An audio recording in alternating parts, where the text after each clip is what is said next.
Hey guys, welcome back to the Actual VR podcast. I'm your host, Kyle Mann, the owner of Actuality VR. This is the podcast where we give you a behind-the-scenes look at the VR revolution in real time with real professionals. Today, we're joined by Jason Bunn, the owner of Nashville VR company VirtueFab, where they create enterprise VR solutions for the fabrication and manufacturing industries. Jason is a world-class developer, father, and bagpiper, and in this interview, he's given us some world-class advice on enterprise VR applications and pitfalls. Don't forget, if you've been enjoying this and all other content we put out, subscribe on your platform of choice. With that said, let's go.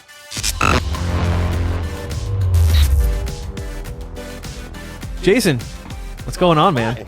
Hi. How's it going? It's going all right, man. I'm glad you're here. I'm glad to be here. We had a little bit of time to talk before the show, so we have a lot of things that we want to cover. But what I want to do is I want to start with kind of our origin story, how we met. Sure.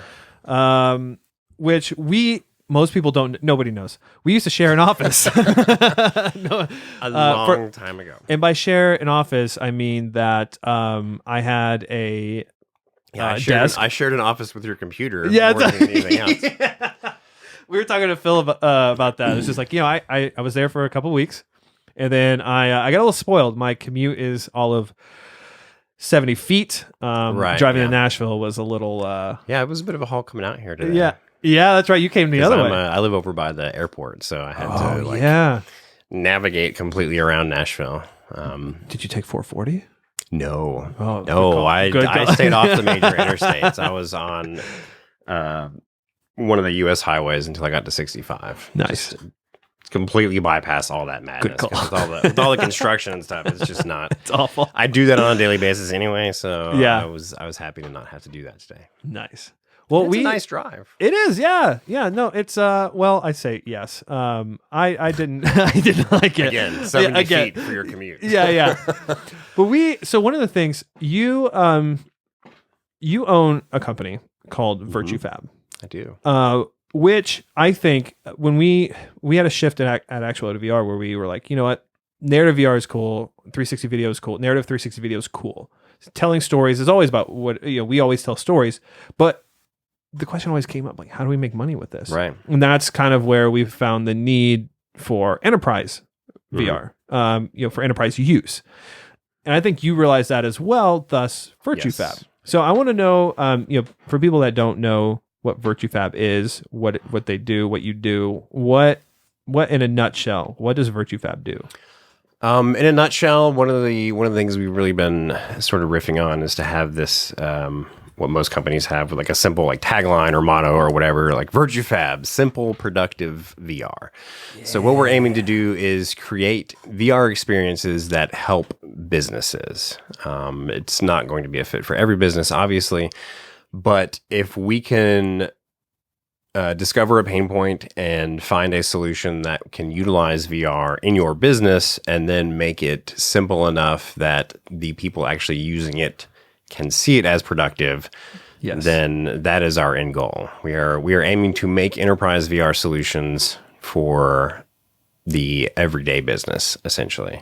That's cool. So one of the things we've really struggled with so far with other types of enterprise tools for VR is that you kind of have to have a specialized profession just to use it. I mean, if you think of something like Revit or a 3D modeling software like Maya or a 3ds Max, like you have to really drill down into those pieces of software. Like as a layman coming to it, it's super confusing. Like I use Blender personally just because I've been doing it for years now. But the first time I approached any sort of 3D modeling software, it's like, there's all these buttons that have all kinds of names that I'm not used to, and I have no idea where to even start. Like we want to go the exact opposite of that, where you have simple UIs, you have simple tasks that you can accomplish, you have the most basic needs of your workflow in order to accomplish a task, depending on what your company's pain point is.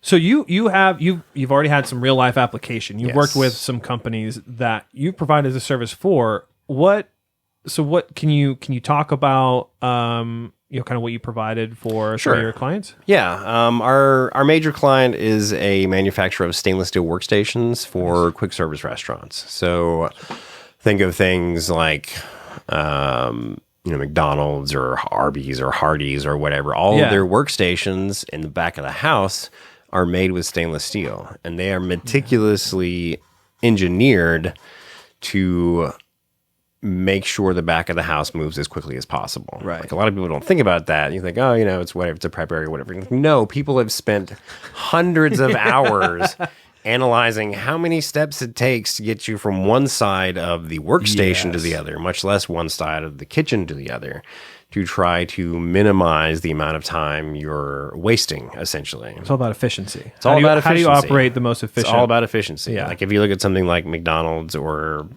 some of these other quick serve restaurants, it's in the name, quick serve restaurant. You go into the drive-through, you order, and then you pull around, and chances are your food's already ready. Like, you've already got it done. There's a reason why that's happening. Right, exactly.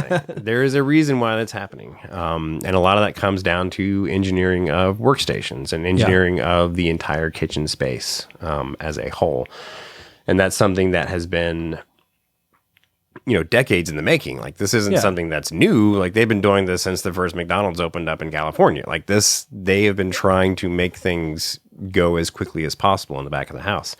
So one of the big issues that my client was faced with was that every workstation they build, every redesign they do, every new bit or bob they put on the workstation, it has to be prototyped. They have to be able to stand in front of it, do the arm motions, check the reach from one side of the workstation to the other, see how many steps it takes from one side of the workstation to the other. So they had to build all these prototypes, like physically build them out of either plywood or foam board or, up until recently, stainless steel. But that's now become way too expensive to do that out of. So when we first introduced them to VR, we didn't have a solution in mind. We've been very fortunate thus far that we shepherd people into VR, and then their light bulbs go off, and they're like, aha. Yeah. So they had no interest in, I say no interest in, but they hadn't thought of VR being a solution up to this point. Did they come to you and say, listen, we've heard about VR? And right. They were interested in the technology. Yeah. They thought there might be something there that could be useful, but they didn't have a particular problem in mind for us to solve. Right. We didn't have a solution for them. Right. We put them in the headset, put them in essentially like a virtual showroom, and showed them a single object. It wasn't even a workstation. I think it was like a coffee machine or something. Yeah. Not even one that they made. At different scales. So you had like the full scale one, you had a miniaturized version of, you had a giant one that they could actually, peek into, put the steam wand in their face if they really needed to. Just to get an idea of, how these things look. And that got their wheels spinning. They were like, okay, there's something here. Yeah. There's something here that we can use. Like, can we take this technology and build a software package to visualize prototypes before we cut a piece of foam board, before we cut a piece of plywood, before we press stainless steel into a workstation? Can we visualize these things? And of course, we're like, well, yeah, that's importing a model. I come from a game development background, so a lot of my game development skills really came into play here. I was like, yeah, that's just loading a model. That's not that big of a deal. We can do this. And then, of course, it snowballed from there. And now they want, runtime imported models, which is a little bit trickier. Runtime imported models. Right. So what is that? Yeah, when you're working with any sort of game engine or any sort of development platform, you import all your assets while you're building it. So in an editor, essentially. Right. So that you can put together, using the game engine example, you can put together your scenes, you can lay out, where the virtual furniture is and where the virtual models go and things like that, because there's a lot of optimization that has to take place in order to display large spaces or display what looks like a lot of geometry. A lot of work goes into making sure that it's not actually a lot of geometry. And that goes back to hardware performance. I think that was an issue I think a lot of people don't realize, and I found out talking to you guys, is that when you're building, it's not just a simple import. So if you have an AutoCAD drawing and you want to take that into a VR experience, it's not a click and drag. You can't just take the 3D model, place it, and expect it to work in virtual reality. There are certain hardware limitations and optimization that needs to happen before. Well, it's also an issue of how, like, if you get a CAD program or something like Autodesk Revit, and I don't know all the technical terms here, but as simple as I could break it down, if you're building a giant building in Revit, you can build a huge skyscraper in Revit, and it runs really well. Like, it performs really, really well because it's not actually drawing triangles to the screen. Like, it's almost like building vector graphics based on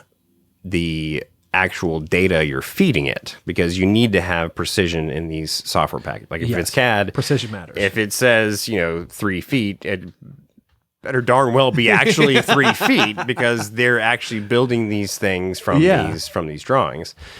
So it's not in a format that most game engines understand natively. So it has to be converted. So that conversion process, which is something that we're looking into bypassing entirely, you have to convert it into a file format that the game engine can understand. There's a handful, but primarily it's FBX. Like, that's been the standard for a while. It's actually not that great of a format to use. Traditionally, it's changing because it is an Autodesk proprietary file format. So getting all the information out of it has not been easy. Like, with the technology we use with the Unity game engine, they are essentially licensing an FBX importer from Autodesk. To import into that. All that to say is all the processing that happens to import that model into a format that the game engine can understand is pretty resource intensive. So if you go from, let's say, Revit and then convert it to FBX, you have to use something like 3ds Max or some another software. Some sort of go-between to get it into a format that the engine can understand. And then in that process, there's hundreds of things that could potentially go wrong, because it's generating triangles off something that is not triangles, essentially, in order to push it into a graphics card. So there's lots of things. You're producing essentially what you're supplying these companies with is they have these assets, they have these models that they've designed, and what they need is if they want to put it in virtual reality, you have the skills, the software, the knowledge, the platform to be able to say, like, okay, we already have these models. We don't need to build it for you again. What we're going to do is we're going to optimize it, and then we're going to put it into your custom software, essentially. So what I think one of the things that we found out is that there is a need for this. I imagine with this solution that you created, they save time and money. Yes. And that's huge. And I think that's something that a lot of people don't realize about virtual reality, is it's not just a gaming thing. It's not, I mean, it is a gaming thing, and that's a really cool. Fruit. Yeah, it's a low-hanging fruit. And I think when a lot of people, when you for anybody who's listening that thought about VR, there's a big thing about, like, VR is dead. VR is not dead. VR, for the longest time, I remember hearing that just in every form. I still hear it. Well, and a lot of these people are building games, and right now the game there hasn't been that mass adoption hardware wise to be able to consume. But what we have found out is that this is a tool. It is a solution. It is a tool that solves pain points. And it saves them time and money. Exactly. So, I think that's the biggest value. And I thought the earlier people figured that out, I think you see those companies are still in business today. Right. Exactly. What do you think about when we look at conversations about enterprise? What are you most excited about? The prospect of being able to use virtual reality. Where do you want it to go? Where do you want it to? Obviously, we have a solution that works today. Right. This is something that you can replicate multiple times. What was the biggest thing that your client was just like, this is the best? Like, what was it? What did you hear from your client that, like, this is the biggest pain point it solved? Right. The biggest pain point for them, and I imagine this is for anyone that's actually designing and manufacturing things, is time to market. So my client has large multi-million-dollar clients worldwide, And they'll have them come in. They're saying, yes, I need a workstation to do this. I need to have, this much distance, this much. I need to have all the things that, go here and there and whatever. They have to first do a napkin sketch, essentially. So when they're so when they're going through the first conversation, like oh yeah, we writing down notes on a napkin. Essentially, it's a business term. It's not really. They're not really using napkins. I hope. I don't know. I visualize somebody throwing a bunch of napkins in the air and just trying to catch as many as they can. Sketch, not catch. Napkin sketch. There's sense. A subtle difference. That makes more sense than napkin catch. Yes. So they essentially start with the napkin sketch, or just doodles, rough sketches of an idea of what these people want.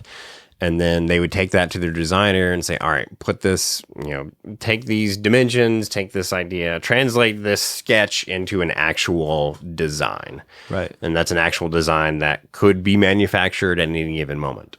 So that they can then take that design, take screenshots, renderings, or whatever else they want out of it, back to the client. Show the client the flat image. Like, is this kind of what you're looking for? With the numbers and the dimensions on it. Like that little blueprint.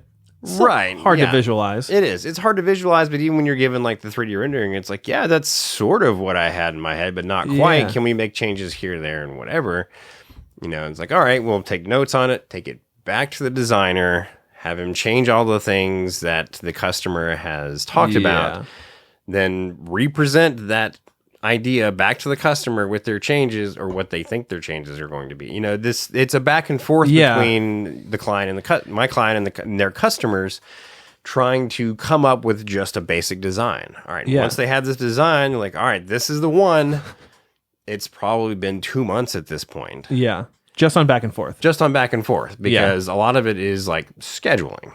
Like, you have to get people to be in the same space, or fly across the country for a meeting. Just to thing of the past, man. It is a thing of the past. It is, and I'm I know it. I can't wait. It's actually very exciting. So anyway, their estimate from design to market was like 6 months to a year. Wow. Yeah, that's forever. That's a long lead time. That is a huge lead time. Yeah. So one of the things we did for them is we put together this software package where they can load models at runtime. They still have to convert them from their design software into FBX, but they've gotten really good at that now, and they don't want to do it anymore subsequently. And we've been able to put that into a virtual environment at runtime. Yeah. So it doesn't have to be loaded beforehand. So when we build in one piece of software that can load as many models as they want. Yeah. They can then show it to the client. And who's typically have the client standing in front of the workstation. Even remotely. They don't have to do this in the same room. That's the cool thing about this. It is networked. You can be sitting in their office down in Smyrna, and they can be talking to their client in Chicago or California or whatever. Yeah. And be going through this process together. And we've made the tool such that their customers don't have to do anything.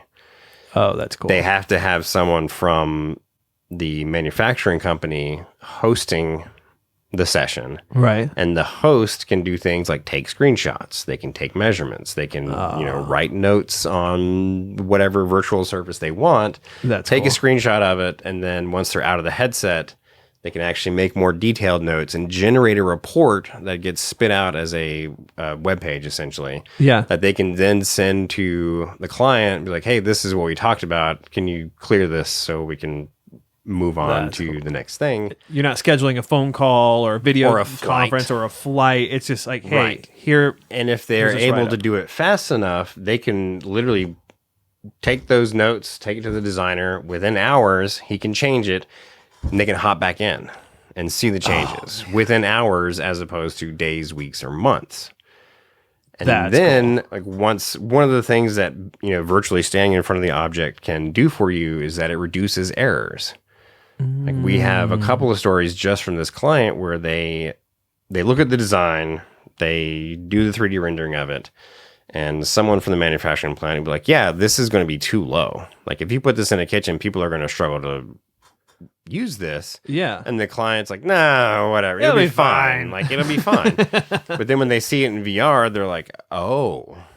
Yeah. Like, I had no idea. There's scale that, there. Right. You have spatial awareness. Exactly. You know exactly the spatial awareness is there. Because when you look at, like, oh, this has an 8-inch clearance, like, oh, 8 inches, that's huge. No, it's really not. It's less than a foot. Like, it's, you're not going to have, It's harder to translate those numbers into pictures in the human brain. Like, we're a very visually oriented species. Yes. So having that virtual environment there is a huge plus. So we can now go from design to market in less than 3 months. Ooh. Half the lead time. Huge. At least. That is a huge amount of money saved.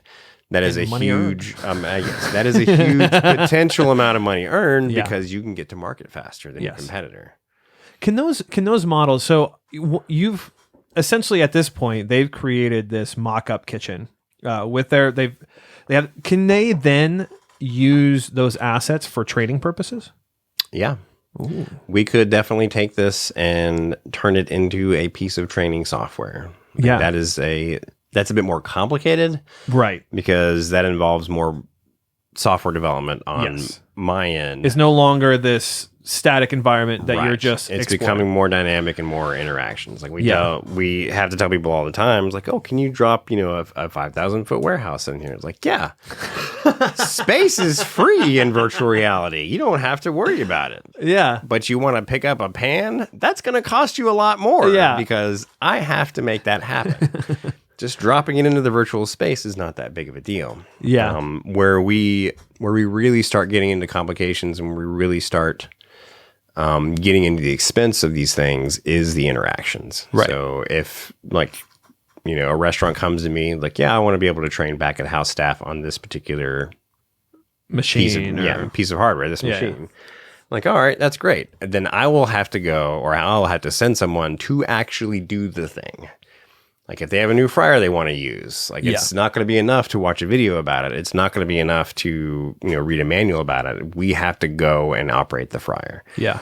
As developers. And it's, kind of exciting for me because I get to do all these things and then translate that into a virtual training environment so that that's the art of it, I think. Realistic. Yeah. I think that's when a lot of people, and actually you play the bagpipes. I do play the bagpipes. Do you find not virtually? Not virtually, actually. Yes, actually.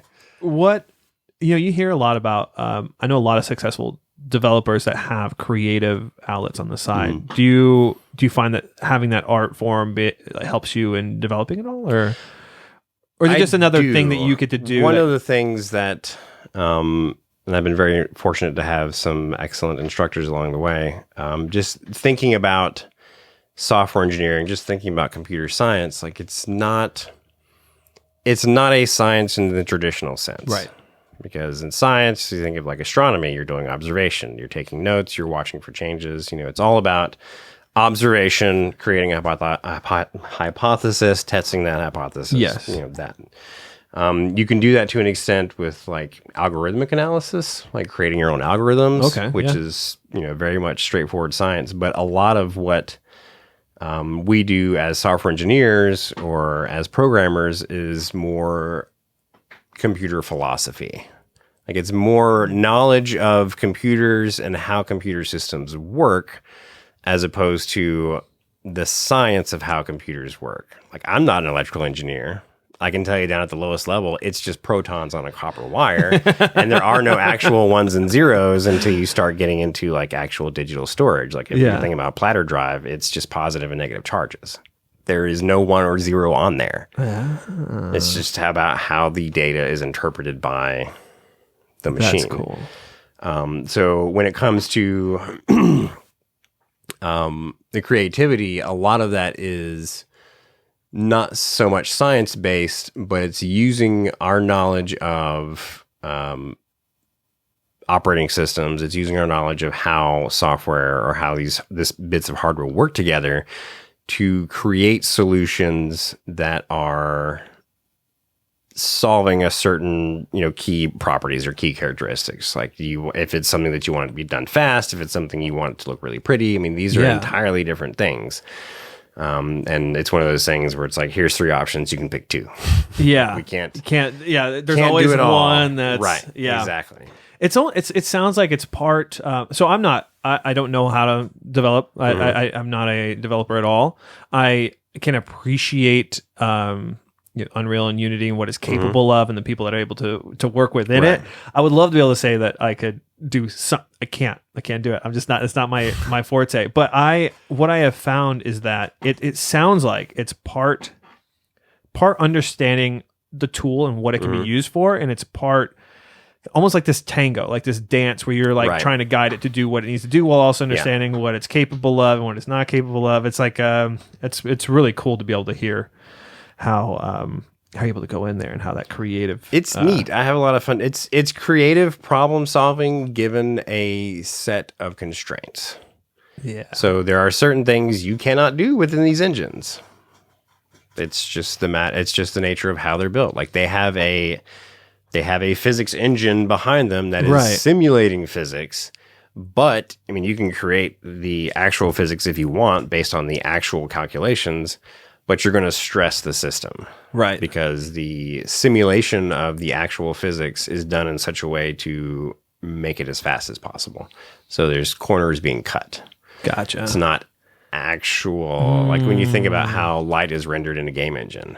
Like, there's a reason it doesn't look real, because it's not using actual formula with how light is rendered, or how light is perceived by the human eye. Like one of the things that I get really excited and geeked out about is the capability of the human brain to process visual information. Yeah. Like we are super good at it. Yes. We're so good at it. We have not created a computer yet that can do what our brains do just in the like processing of visual information. Yeah.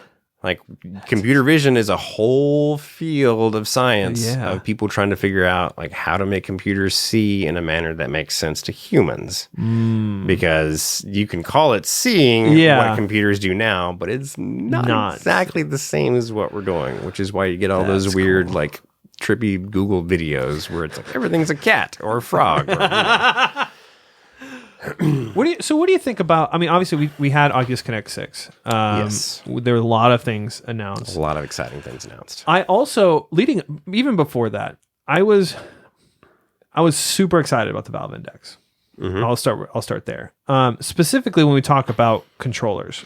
Yeah, and kind of having that fidelity of being able to move your fingers with the Valve headset. It's strapped to your hand, but you can open your hand freely and close it. But you had that. One of the things I loved is that you still held on to something. If you closed your hands, there was still that response. Then at Oculus Connect 6, we had the Quest with the capability of being able to do hand tracking. What are your thoughts? Because I think the fact that it was all software based, pretty cool.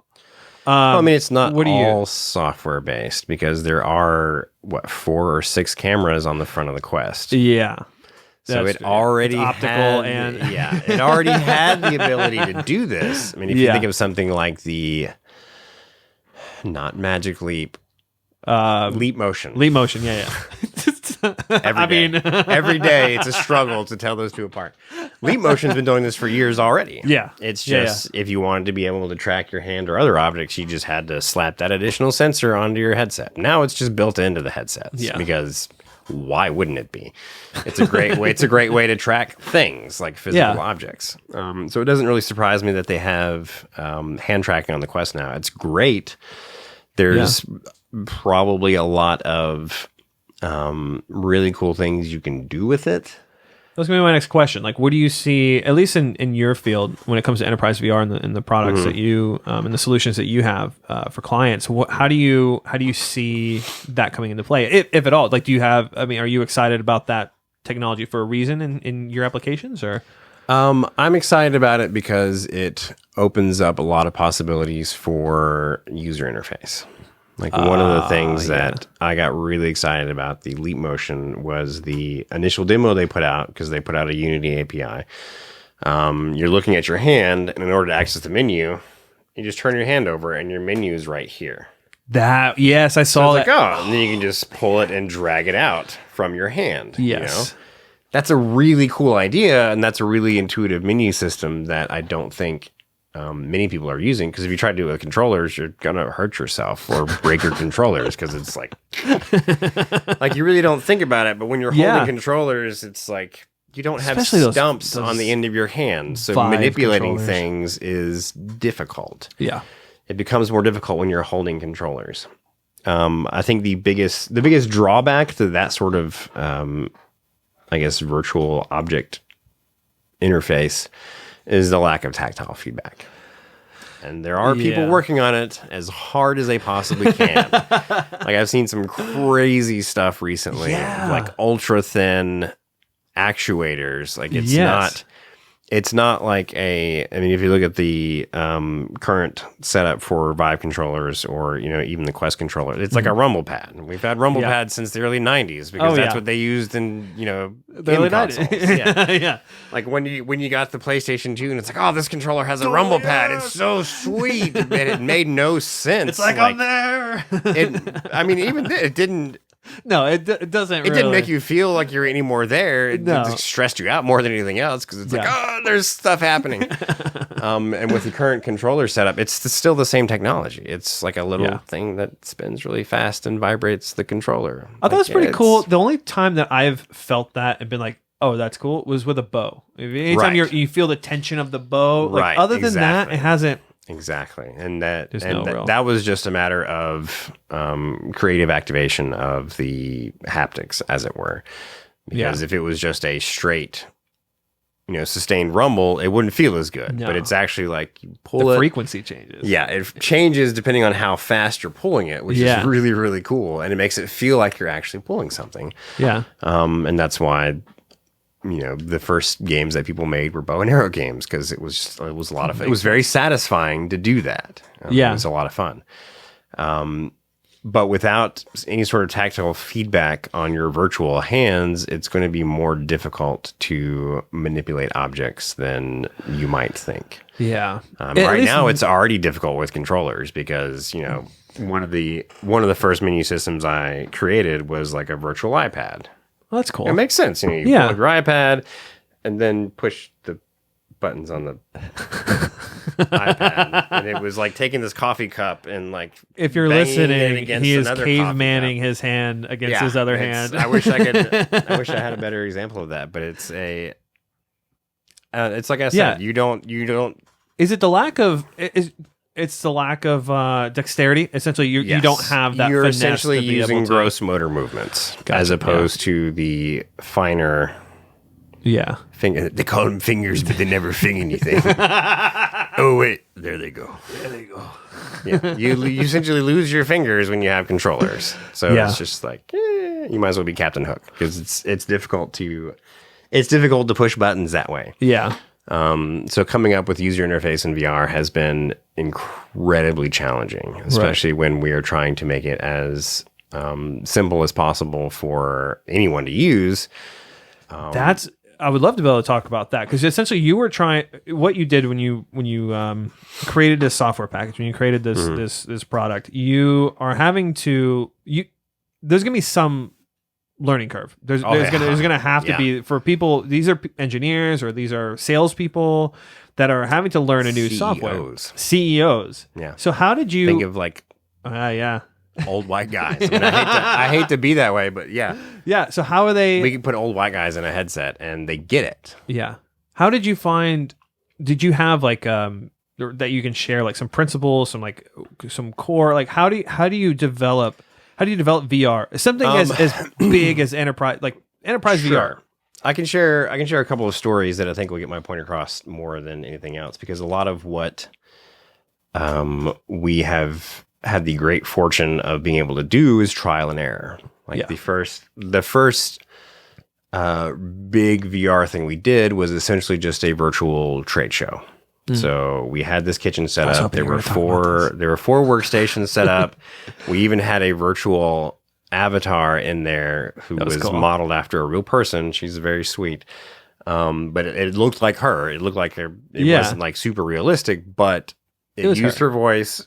it used her likeness, and she was at that first trade show. That's cool. So it was like a huge head trip for people coming out of it. Like, hi. I'm like, oh my God, it's you. You were in the thing. It's like, yeah, that's what I did. But the first iteration of that, we were just using the controller models in the virtual environment. Like we had a Vive. You didn't have to do anything. It magically happened with the Steam VR setup. You had your controller models that you could see in the headset. Yeah. And it was really eye-opening for us because anyone over the age of like 40 or 45, like they would hold it like a TV remote and try to click on things because that's what they were used to. That's one of the things. That was the emotional baggage they brought with them into the virtual world. This is a huge point, and that's a huge deal. I mean, it is kind of funny, but when you're going into the virtual world, I always tell people that there is no more aptly named technology than virtual reality.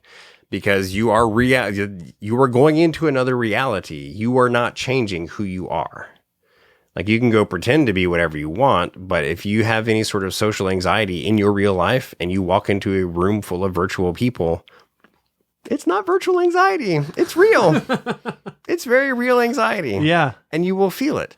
So when you're going into, and this happens with user interfaces as well, anyone over the age of 45, like, yeah, it's a remote. They would try to click it and not move it all. I'm like, it's not working. This is broken. Like, this isn't doing what I'm supposed to. Like, it's just, pretend it's your hand. And it was more of a mental leap for them to actually use the controller model as an interaction device. People under 30 that, played video games all their life were like, oh, yeah, this is great. They could do it without any problem. Exactly. Well, I think the trigger was also that's a function that was introduced later on. I think that exactly, and that was a huge hurdle as well. So what we had to the first thing we did, and I wasn't at the trade show. I was actually working back at the office. I swapped out the controller models for hands. Oh. But when you do that, you then start to have to think about things like, well, what color should the hands be? Yeah. Yeah. Gloves. Blue nitrile gloves. Yes. That's what we went with. So appropriate. Because it's like, who knows what your skin color is? You're wearing blue gloves. Yeah. Because that could break. I mean, that breaks immersion. Like, if you look down and these are not my hands. Right. Yeah. Exactly. It breaks immersion. Like, one of the things that I feel very fortunate as a developer for virtual reality is that I don't have to do anything to get you immersed except put the headset on you. That's cool. And you're there. You are virtually in a new reality. My job becomes difficult because I have to keep you there. I have to make sure that virtual environment you're interacting with seems as seamless as possible to the real world. And it's amazing what your brain will actually allow and not feel like you're breaking immersion. Like I played a game that it almost looked like I was in the original Doom. That's cool. Like the graphics it looked like, the 8-bit or 16-bit style textures. Gotcha, yeah. But I was not the new VR Doom. No, not the new VR Doom. Like Doom 95. The original, the original Doom. And your brain accepts it. Yeah. Like it doesn't have to look real for your brain to accept. It has to act real. If you have any sort of weird physical abnormalities. One of the biggest things that I know anyone who's tried VR for the first time, let's do roller coasters. No.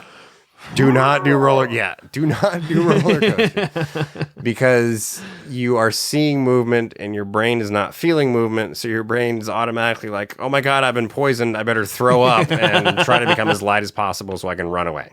Yeah. It's fight or flight. It's a primal instinct. We can't help it. Yeah. So that brings us to the next tip. Don't force locomotion. Yeah. Like you have to be very careful when you do things like move the player from point A to point B. You have to make sure that the player is controlling that. You have to make sure that it is a deliberate action. And you have to make sure that one of the things that was built into the Steam APR was called the blink. So when you teleport from point A to point B, the screen momentarily goes black like you're blinking. We saw that with the Exorcist. You get to the point where you're actually blinking. You're physically blinking when the headset is blinking because your mind accepts it. That's cool. And I didn't know that. When you close your eyes and then open them in a new location, if you have that, idea of teleporting in mind, your brain has no problem with it whatsoever. When it comes to modes of transportation, when you're designing experiences, that was cool. I did that once already. So when you're creating ways to travel around a VR space, do you have a preference between? Because there's obviously, if you played Skyrim VR, you can either teleport or you can have that smooth motion. What I've found is 15 minutes into smooth motion, I want to vomit. But teleporting, although not as immersive, you feel like you're missing out on that. Sure. That trip from point A to point B, it does feel a little bit better. When you're creating experiences, especially for these enterprise clients, is that something that you have to, or are you building room scale to where it's you're designing for a specific space? What? It really all depends on what the application is. Gotcha. For the software package we've created thus far, which is non-creatively called VirtueFab. I love the name. It's a good name. It fits. It's virtual fabrication. It's all teleportation based. Cool. So the user has control over where they teleport. There's a nice arc that comes out with the target on the end. Yeah. And we try to make everything as comfortable as possible. Yeah. So we rely heavily on the blink functionality. In some other games, I've become a fan of what they call a dash mechanic, where instead of blinking, you actually move quickly to there's that a new blur location. or like a motion blur. Yeah. But the comfort settings that are generally implemented with that will be either a vignette around the headset, so your peripheral, right? So your peripheral can't see the movement, or it's motion blurred, which your brain automatically accepts, because if you're moving at a fast speed, stuff happening here, it's whatever. This is important. Yeah, this is the front view is what you really need to focus on. But again, it depends on the application. If we need to do something where, if we were just doing this office and we had a big enough space to walk around in, there's no need to teleport at all. Yeah, it's a tiny office. Walk around. Yeah, it's big enough. Yeah, no, I found even with some of the VR experiences that I've done, it's having a room scale experience is the most comfortable. You anywhere that you see, I say the most comfortable. I think I enjoy those because then, right. Even then, I say enjoy. It's it's just a different experience knowing that hey, this is your space. This is what you can operate in. You can walk in anywhere you want. But then when you're operating with spaces that are very large, you obviously can't. You can go into a warehouse and do the VR experience. Right, That'd be do some free roam VR. There's a way to be creative with it as well. If you take a journey with me, there's a game prototype-ish out there, and I'm not paid by this developer at all, called T for God. I haven't heard of that one. And T for God uses something called non-Euclidean geometry to navigate the world. So what? Yeah, when you're thinking about how the world is laid out, if I were to go outside and turn around and look at the closed door, I would know that this office is behind that closed door because I just exited it. In a non-Euclidean space, I could walk out that door, turn around, open the door, and it would be a completely different location. Oh, that's cool. So that's really trippy. It is really trippy, but you could have a 5 foot by 5 foot space without teleportation that you could literally walk around in. Yes. You just have to be very creative in how you lay out the world. And this is something that T for God does very well. I think it's almost just a demo of that type of technology because it expands for whatever size space you have. That's cool. So you can just walk. You're essentially walking through a maze, and there's robots, and there are windows occasionally to the outside world where you look out it, but if you go around the corner and look out, it's a completely different thing. It feels like you've traveled really, really far when you're confined to a 5 by 5 square. So it's difficult to pull off, but brain has no problem with it. Yeah, you can convince that it's virtual reality. You kind of It going is- into it, you kind of you lose some of virtual reality. those. Yeah. Well, Jason, we're already out of time, man. I figured as much. We could, if you want to have me back at some point, we can continue talking about stuff because there's a lot more that I don't think we really covered. We just scratched the surface of what is possible and what you're doing. I'd love to have you back on. That'd be great. Cool. Just let me know when. I'll be here. I'm just down the road. Just down the road. Thanks, man. Thanks Awesome. for coming. Not a problem.